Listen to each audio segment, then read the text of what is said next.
Fala pessoal, tudo bem? Vamos aqui para mais uma aula. Hoje a temática é trombose e envelhecimento e dicas importantes na prescrição sem risco, se é possível, tá? Isso aqui é uma aula bastante interessante e aqui eu começo porque a pessoa que me fez estudar sobre essa temática, né, de hemostasia, que didaticamente falando é o equilíbrio entre os fatores procoagulantes e anticoagulantes, né?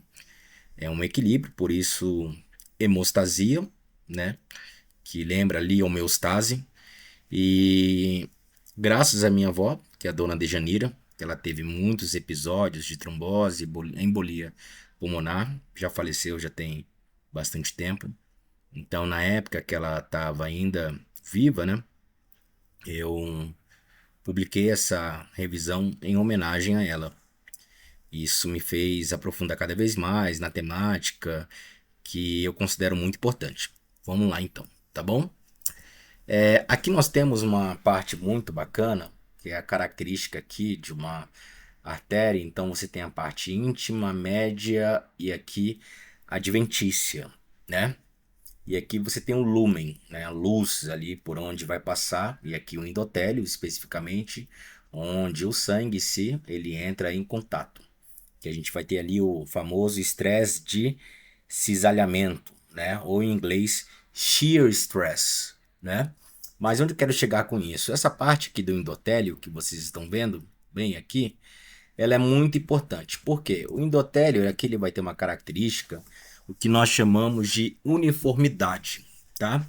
Se a gente pensar em termos para falar de forma bem didática aqui, que eu sempre costumo falar em sala de aula, pensa numa frigideira, aquela boa frigideira quando você acaba de comprar. E quando tu vai fazer ali teu ovo, ele não gruda, né? Porque existe ali uma parte de antiaderência. Então pensa no seu endotélio nessa mesma perspectiva. E se tu cuida bem daquela frigideira, ela vai ter uma boa performance, né, a longo prazo. Então é a mesma coisa a parte do endotélio. Então a parte antiaderente do endotélio, o que evita a adesão e agregação de plaquetas, o que seria a parte antiaderente de uma frigideira, porque na parede vascular nós temos aí os glicosamina-glicanos, antitrombina 3, óxido nítrico, prostaglandina, trombina e ativadores do plasminogênio.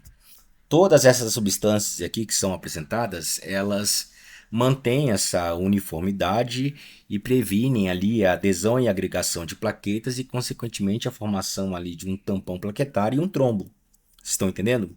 Então, essa parede vascular é o que nós entendemos como algo saudável, não é?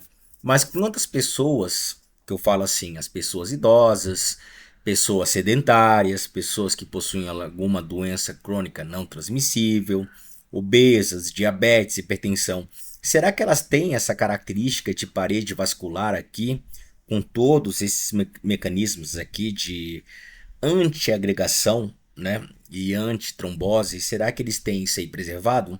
Com certeza não, não é? E aí, qual é a função do exercício físico em relação a isso? Será que pode melhorar ou piorar? E aí vem uma questão importante, né? Exercício físico é remédio, mas não em qualquer dose. E nós temos que ficar atentos em relação a isso.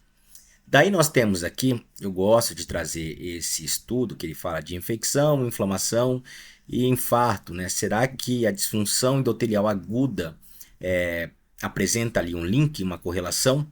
Então vamos entender melhor aqui, tá? Aqui nós temos na figura A um endotélio aqui saudável, tá bom? Então aqui ele está bem, não é? Então aqui você tem a enzima ENOS, né, que produz ali o óxido nítrico, que melhora ali a função endotelial, vasodilatação, diminui a adesão e agregação de plaquetas. E aqui você tem a ciclooxigenase do tipo 1, que ela é encontrada em vários tecidos do nosso corpo, e também no endotélio, que produz aqui a tal da prostaglandina, no seu caso aqui prostaciclina, né? E essa prostaciclina aqui ela é importante, porque mais uma vez melhora ali a função endotelial, vasodilatação e previne ou diminui a agregação ali de plaquetas e sua adesão, tudo bem? Então isso aqui é saudável. Mas, por exemplo, e se a pessoa idosa ela passa por uma cirurgia? não é? E na cirurgia em si, cara, você tem um mecanismo ali que gera um processo inflamatório. Então, ali a parte de interleucina 6, fator de necrose tumoral, e nós temos, infelizmente, uma modificação da característica ali do endotélio. Então, essa parte branquinha aqui que vocês estão vendo aqui, ó, é o endotélio.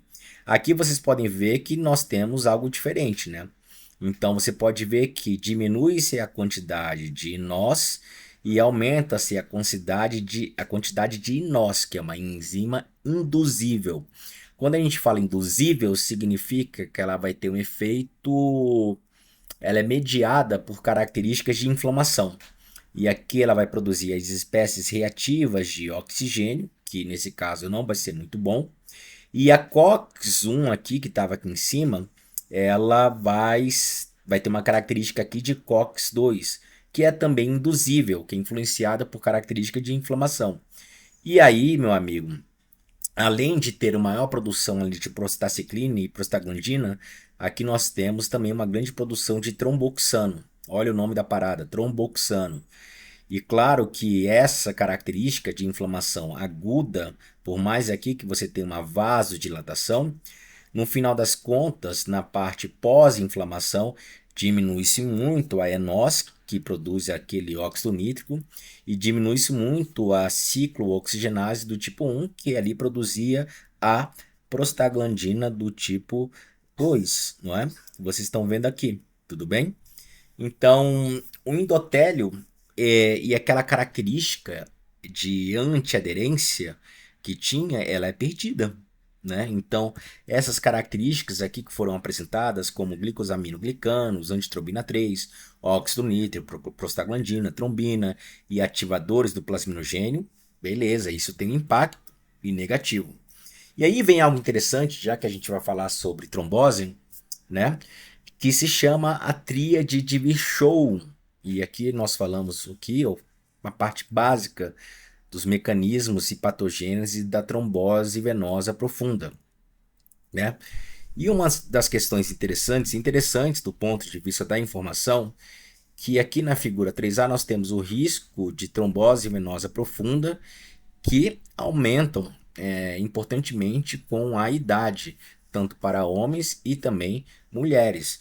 Então você tem ali um ponto de corte importante ali de 60 a 64 anos, né?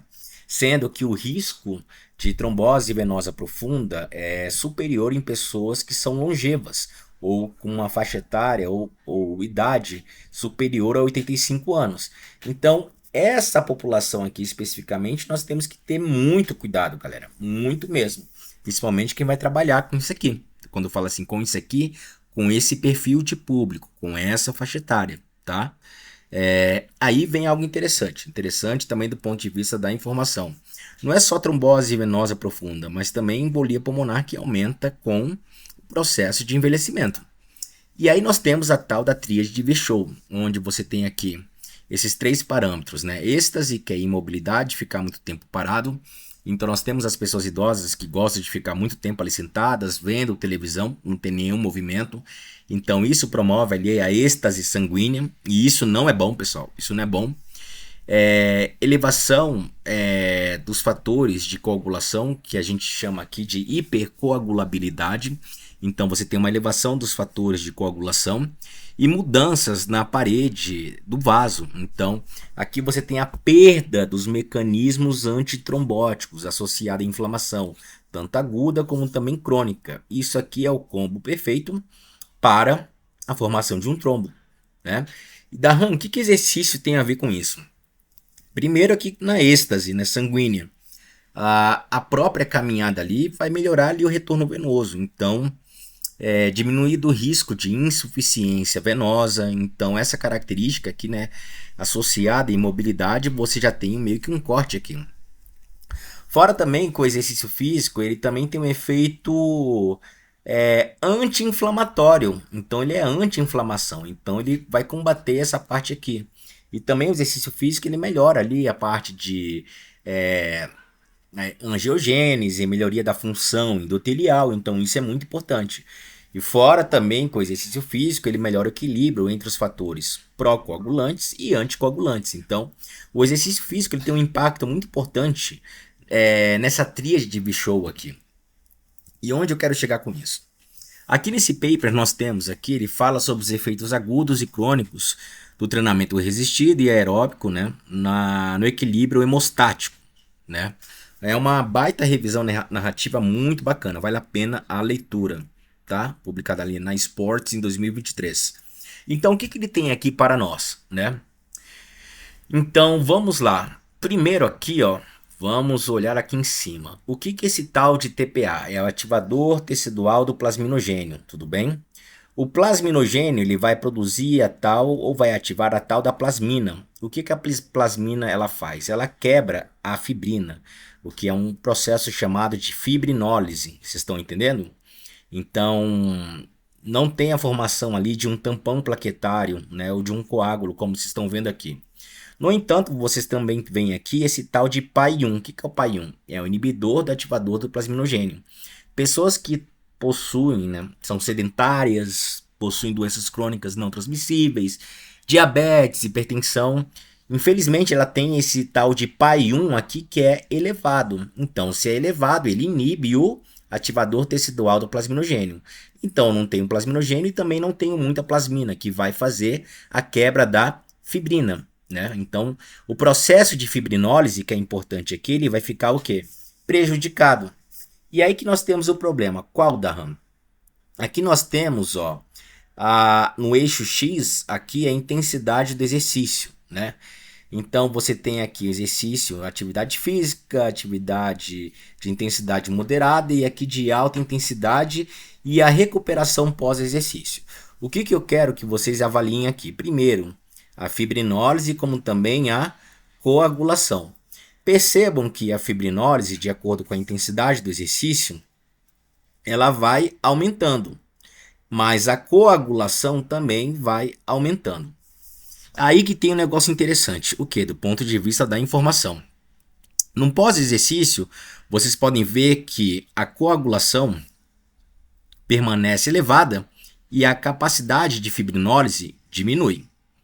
E aí que está o problema, pessoal. Qual? Uma pessoa que é treinada, que faz atividade física regularmente, esse processo de queda da fibrinólise não é assim, ele fica mais tempo ali elevado.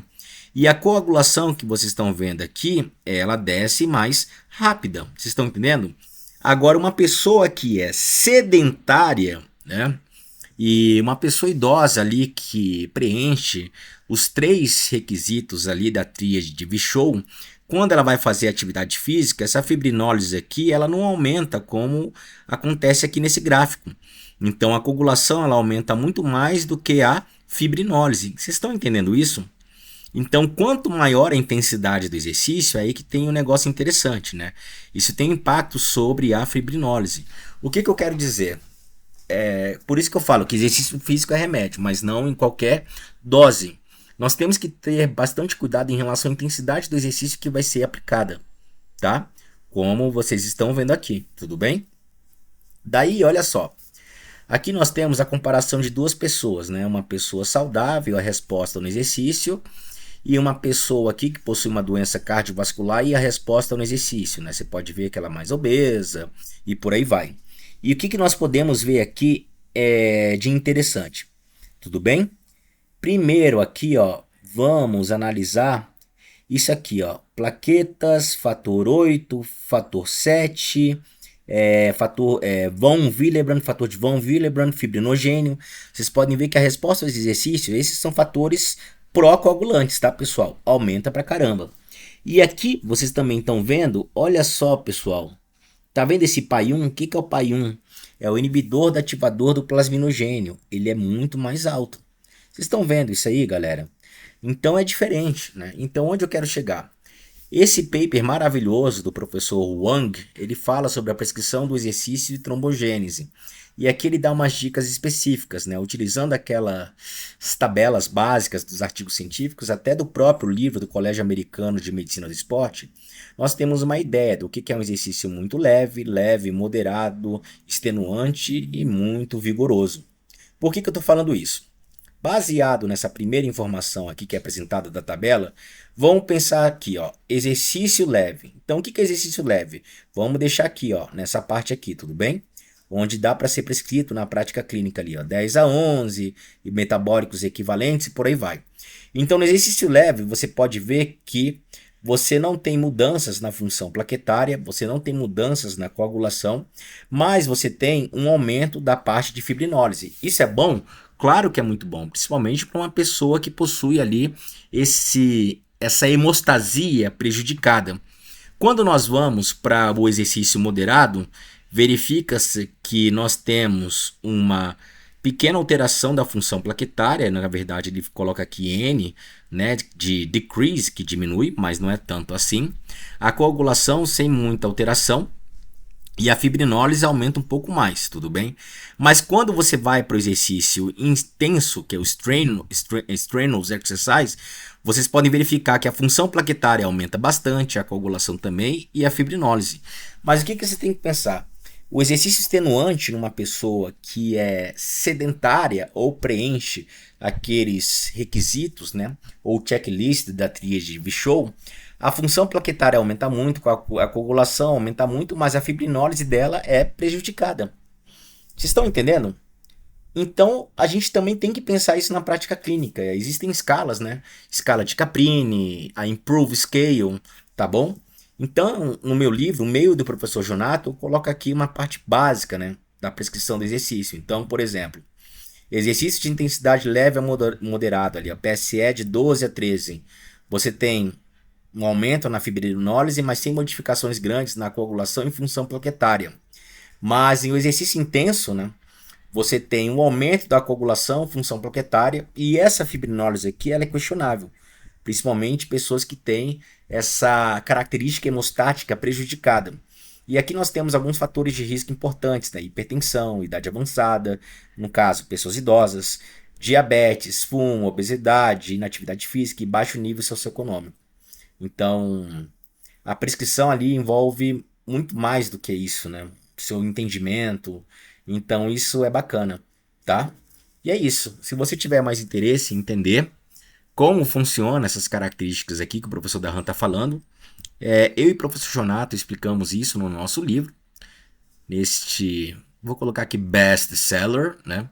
Porque está muito legal, é o livro mais atualizado quando a gente fala aqui no Brasil sobre avaliação geriátrica ampla e atuação interdisciplinar, com vários questionários, então assim, tá muito bacana. Vale a pena, tá, pessoal? E é um combo, ele vem com combo, né? Com esse outro livro, que é Fisiculturismo para Pessoa Idosa, Saúde Alta ou Perigo à Vista. Vale a pena a leitura, galera, tá muito bacana, tá? E é isso. Obrigado pela atenção. Participem ali do meu grupo.